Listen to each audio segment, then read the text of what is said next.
आज हम political ideologies को डिस्कस करेंगे। पॉलिटिकल आइडियोलॉजीज से मुराद ऐसे सेट्स ऑफ बिलीव्स, वैल्यूज़ या आइडियाज़ हैं जो इस चीज़ को एक्सप्लेन करते हैं कि किसी भी सोसाइटी के अंदर जो पॉलिटिकल और इकोनॉमिक सिस्टम है वो किस तरह वर्क करता है। बेसिकली पॉलिटिकल आइडियोलॉजीज़ जो होती हैं ये पॉलिटिकल मूवमेंट्स को गाइड करती हैं और ये पॉलिसी डिसीजंस जो होती है, पॉलिसी डिसीजन मेकिंग, ये उस चीज़ को शेप करती हैं और इसके साथ साथ ये चीज़ को भी इन्फ्लुएंस करती हैं कि किसी सोसाइटी के अंदर पावर जो है वो किस तरह ऑर्गेनाइज्ड है और इसको किस तरह एक्सरसाइज किया जाता है।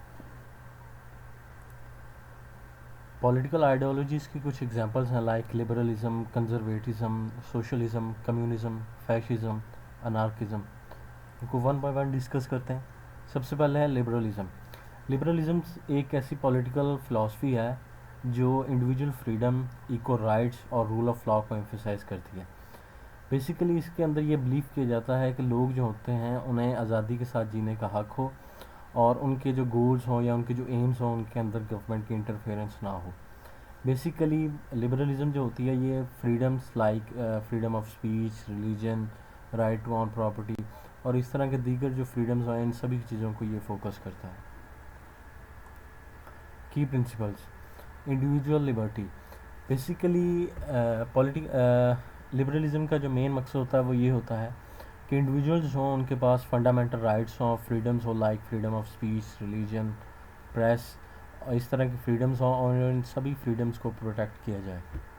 लिमिटेड गवर्नमेंट, इसका मतलब ये है कि लोगों की जो फ्रीडम हो, जो उनकी लिबर्टी हो, उसके अंदर गवर्नमेंट का इंटरफेरेंस ना हो, लोगों को उनकी मर्ज़ी के साथ जीने का मुकम्मल इख्तियार हो। इक्वालिटी बिफोर लॉ, ये एक ऐसा प्रिंसिपल है जिसके अंदर इस चीज़ को इंश्योर किया जाता है कि तमाम जो इंडिविजुअल्स हों उन सभी के पास इक्वल राइट्स हो और उन सभी को इक्वली ट्रीट किया जाए और तमाम जो लोग हों वो सभी लॉ के सामने इक्वल हों, हर किसी पे सेम लॉ एप्लीकेबल हो।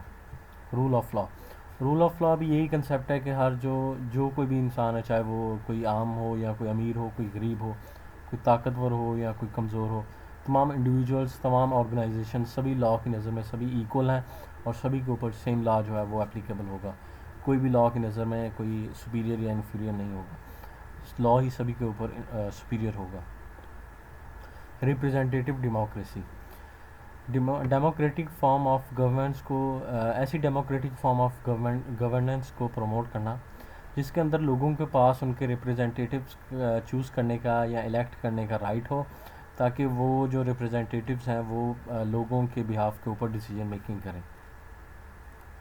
टाइप्स, लिबरलिज्म की बेसिकली दो टाइप्स हैं, एक है क्लासिकल और दूसरी है मॉडर्न। क्लासिकल जो होती है ये basically limited role of government और इकोनॉमिक फ्रीडम के ऊपर फोकस करती है, जबकि जो सोशल या मॉडर्न लिबरलिज्म है ये बेसिकली गवर्नमेंट के एक्टिव रोल को एड्रेसिंग सोशल इनक्वालिटी और पब्लिक सर्विसेज प्रोवाइड करने में गवर्नमेंट के एक्टिव रोल को ये बहुत ज़्यादा सपोर्ट करती है। फैशिज़म, फैशिज़म जो है ये एक ऐसी अथॉरिटेरियन पॉलिटिकल आइडियोलॉजी है जो कि नेशनलिज्म, डिक्टेटरशिप और स्ट्रिक्ट कंट्रोल ओवर सोसाइटी और इकॉनमी के ऊपर इस स्ट्रिक्ट कंट्रोल को ये सपोर्ट करती है, उनको एम्फोसाइज करती है।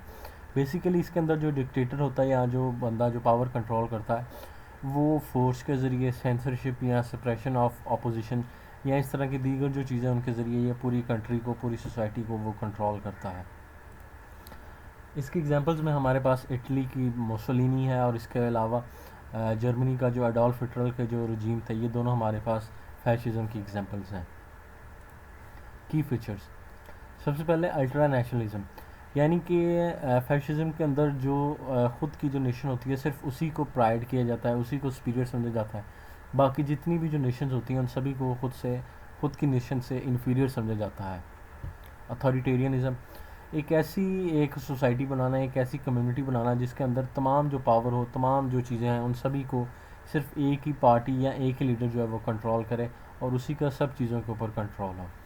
मिलिट्रिज़म, अपनी मिलिट्री को ग्लोरीफाई करना और हमेशा जंग के लिए तैयार रहना, मिलिट्री को सबसे आगे रखना और सिर्फ उसी को सुपीरियर समझना। एंटी डेमोक्रेसी, किसी भी किस्म की अपोजिशन को या दूसरे डेमोक्रेसी को ना रखना, दूसरे लोगों को किसी भी किस्म का कोई राइट, कोई फ्रीडम ना देना, सिर्फ खुद के कंट्रोल में ही पावर रखना। सप्रेशन ऑफ अपोजिशन, यानी कि कोई आदमी अगर आपके ख़िलाफ़ जाए तो उसको किसी ना किसी तरीके से खामोश करवा देना, सज़ा दे के या फोर्स का इस्तेमाल करके।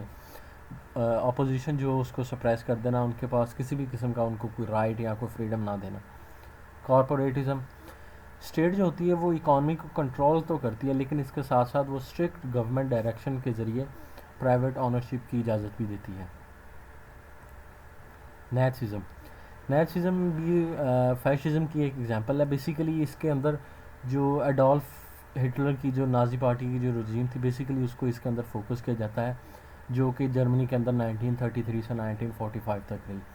बेसिकली ये फैशिज़म की एक फॉर्म है जिसके अंदर एक्सट्रीम लेवल की जो रेशिज़म, एंटीसेमिटिज़म और आर्यन जो सुप्रीमेसी है, इस तरह की चीज़ों को इसके अंदर फोकस किया जाता है। और इसका मकसद भी एक ऐसी टोटलिटेरियन स्टेट बनाना जिसके अंदर हिटलर की जो पॉलिसीज़ थी या उसका जो मेथड था, उन सभी चीज़ों को यूज़ करते हुए पावर को और बाकी चीज़ों को कंट्रोल करना। की फीचर्स, सबसे पहले रेशियल सुपीरियॉरिटी, यानी कि ख़ुद की जो रेस होगी, ख़ुद की जो नस्ल होगी, उसको सब नस्लों से, सब रेसिस से उसको सुपीरियर समझना। लाइक जिस तरह हिटलर जो था उसने ख़ुद की नस्ल को ही, ख़ुद की रेस को ही, यानी कि जर्मन रेस जो थी उसी को उसने सुपीरियर समझा और बाकी सबको उसने इन्फीरियर समझा। नेक्स्ट है एंटीसेमिटिज़म, यानी कि जो ख़ुद की जो लोग होंगे सिर्फ उन्हीं को सुपीरियर समझना और बाकी अपने लोगों के अलावा बाकी जो भी लोग होंगे उन सभी को नफ़रत करना, उन सभी को सप्रेस कर देना। टोटलिटेरियनिज़म, कंट्री के अंदर एक इस तरह के एक कम्युनिटी बनाना जिसके अंदर तमाम जो ज़िंदगी के जितने भी जो एक्सपेक्ट्स हैं उन सभी के ऊपर सिर्फ एक ही लीडर का, एक ही पार्टी का कंट्रोल हो। Like politics, economy, media, education, इस तरह की सभी चीज़ों के ऊपर सिर्फ एक ही आदमी का, एक इंडिविजुअल का उस सभी चीज़ों के ऊपर कंट्रोल हो। अल्ट्रा नेशनलिज़म, यानी कि सिर्फ ख़ुद की जो नेशन होगी सिर्फ उसी को ही प्राउड फील करना, उसी को ही सुपीरियर समझना और बाकी जो जितनी भी नेशंस हैं उन सभी को इन्फीरियर समझना। जिस तरह हिटलर जो था उसने सिर्फ जो जर्मन नेशन थी सिर्फ उसी को उसने सुपीरियर समझा और बाकी सभी को वो इन्फीरियर समझता था। लीडर कल्ट, यानी कि जो लीडर होगा, जो डिक्टेटर होगा, उसके साथ एब्सोल्यूट लॉयल्टी उसको प्रूव करना और उसको सोल लीडर के तौर पर उसको कंसीडर करना। मिलिट्रिज्म, यानी कि अपनी जो मिलिट्री होगी उसको ग्लोरीफाई करना और मिलिट्री को सबसे सुपीरियर समझना बाकी मिलिट्रीज़ की निस्बत। नेशनलिज़म, नेशनलिज़म जो है बेसिकली ये एक ऐसा एक आइडियोलॉजी है जिसके अंदर जो इंडिविजुअल्स होते हैं वो अपनी कंट्री के साथ लॉयल होते हैं और अपनी कंट्री को वो के साथ वो स्ट्रॉन्ग प्राइड फील करते हैं। यहाँ पर हम नेशनलिज़म को इस तरह भी डिफ़ाइन कर सकते हैं कि ये एक ऐसा बिलीव है जिसके अंदर तमाम वो लोग जो एक कॉमन आइडेंटिटी, कल्चर या हिस्ट्री जिनके पास होती है वो अपनी नेशन के ऊपर एक स्ट्रॉन्ग प्राउड फील करते हैं और बाज़ औक़ात वो खुद ही गवर्न करते हैं, अपनी गवर्नमेंट बना के या अपनी हुकूमत बना के।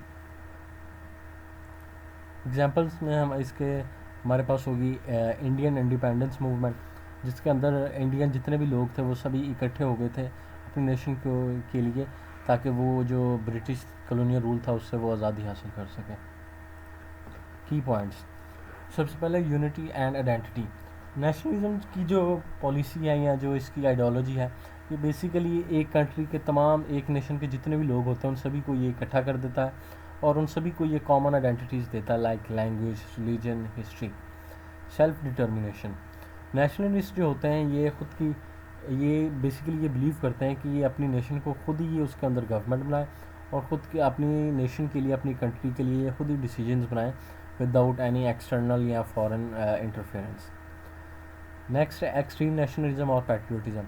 हेल्दी जो नेशनलिज्म होता है वो बेसिकली प्राइड और कॉपरेशन, इस तरह की चीज़ों को वो इंस्पायर करता है, जबकि जो एक्सट्रीम नेशनलिज्म होती है ये हमेशा डिस्ट्रक्शन या कॉन्फ्लिक्ट्स का बायस बनती है और इसके अंदर ये अपनी नेशन कोई बंदा एक्सट्रीम लेवल के ऊपर सुपीरियर या उसको प्राउड फील करता है और बाकी जितनी भी जो नेशन होती हैं उन सभी को इन्फीरियर समझता है। तो इस तरह एक्सट्रीम नेशनलिज्म जो होती है ये वॉर्स, कॉन्फ्लिक्ट्स और इस तरह की दीगर चीज़ों का ये बायस बनती है। थैंक्स।